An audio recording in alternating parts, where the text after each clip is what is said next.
खराब है, व्यर्थ है।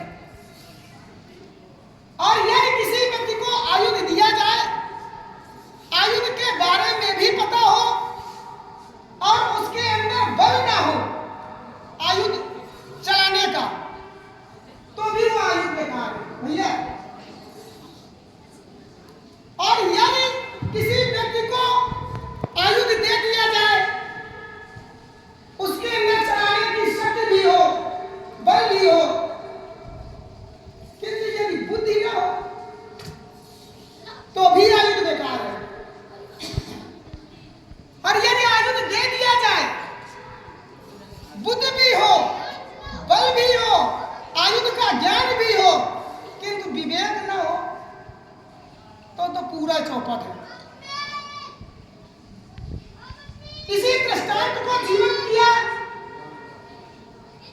मुनिराज ने, और इन्होंने एक परस दिखाते हुए यहां पर स्पष्ट घोषणा की, सुनो राम जय शिवधर तोरा सहस्त्र बाहु सम सौर गुमोरा। मैंने विचार किया कि क्या धनुष तोड़ने वाले की क्षमता सहस्त्राबाहु अर्जुन से कर देना उचित है? सहस्त्राबाहु अर्जुन पापी था, दुष्ट था, दुराचारी था, क्या धनुष तोड़ने वाला भी ऐसा ही है? तत्पश्चात मुनीषों ने और आगे कहा,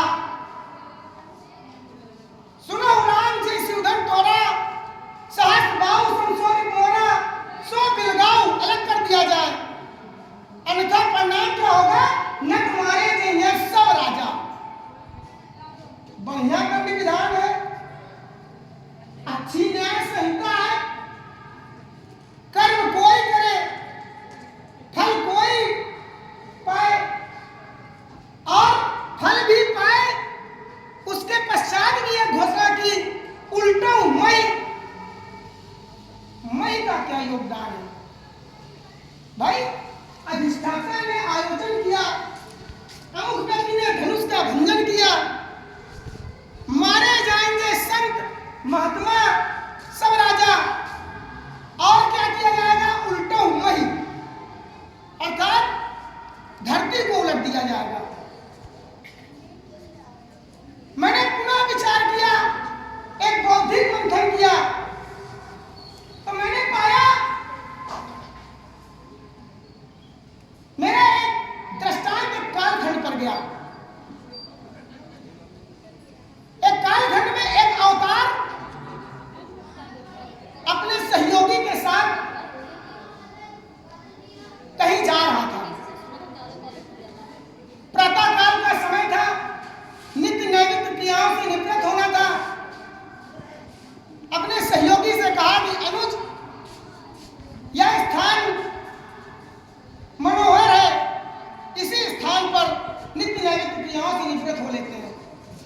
ऐसी स्थिति में उस अवतार ने अपना धनुष, अपना तरकस नीचे रखा और तरकस से एक बाण निकालते हुए जमीन पर खोस दिया। नित्य नैमित्तिक क्रियाओं से निवृत्त होने के पश्चात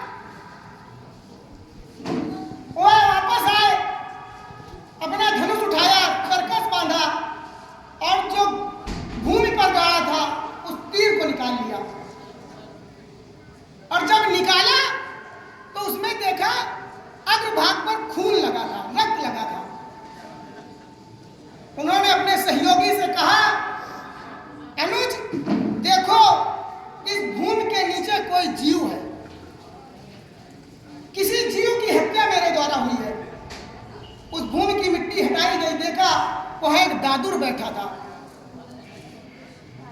आप सभी मित्रजन हैं शायद, दादुर जानते होंगे, मेढक। और अवतार ने उस मेढक को हाथ में लेते हुए कहा कि भाई तुम वैसे पूरे जीवन भर कर करते रहते हो, अनायास ही बोलते रहते हो, किंतु जब मैंने बाण खोसा उस समय तुम नहीं बोले, एक अकिंचित मात्र भी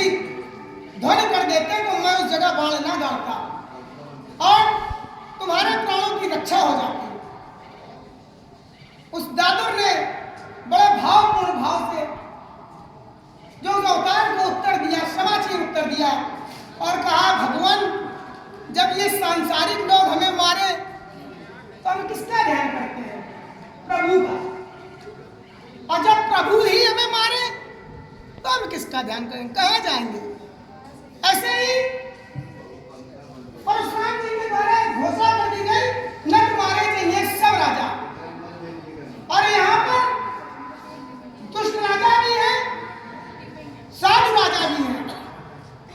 दुष्ट मारे जाए बहुत अच्छा, हम भी साथ देंगे, लेकिन साधु मारे जाए और वह भी इनके जैसे अवतार मीन कमठ सुकर नरहरि पावन परशुराम बपुधरी, जब जब होए धर्म की हानि बाढ़े असुर महाजुगानी। जब जब धर्म की हानि होती है तब तब अवतार होता है, और परशुराम जी अवतार कोट में है। और इनके द्वारा आज ऐसा कृत्य किया जाना, सात भूख मारे जाएंगे, धरती उलट दी जाएगी, समझ नहीं आया। चलिए,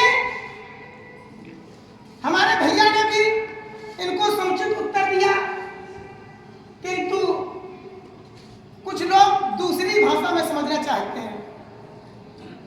ठीक है, आइए कुछ बौद्धिक मंथन करते हैं, परशुराम जी को समझाने का प्रयास करते हैं कि उनके द्वारा जो कृत्य किए जा रहे हैं वह अवतार के अनुरूप नहीं है। पंडित जी प्रणाम। ब्रह्मकोट में होने के पश्चात आज मुझे ज्ञान हुआ या भान हुआ,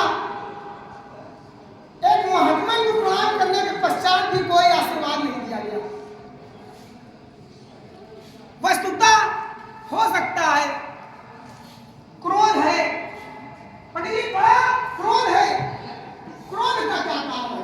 क्रोध के मूल में क्या है? अगर क्रोध है, क्रोध का कारण धनुष का टूट जाना है, तो एक बात हम आपको बताएंगे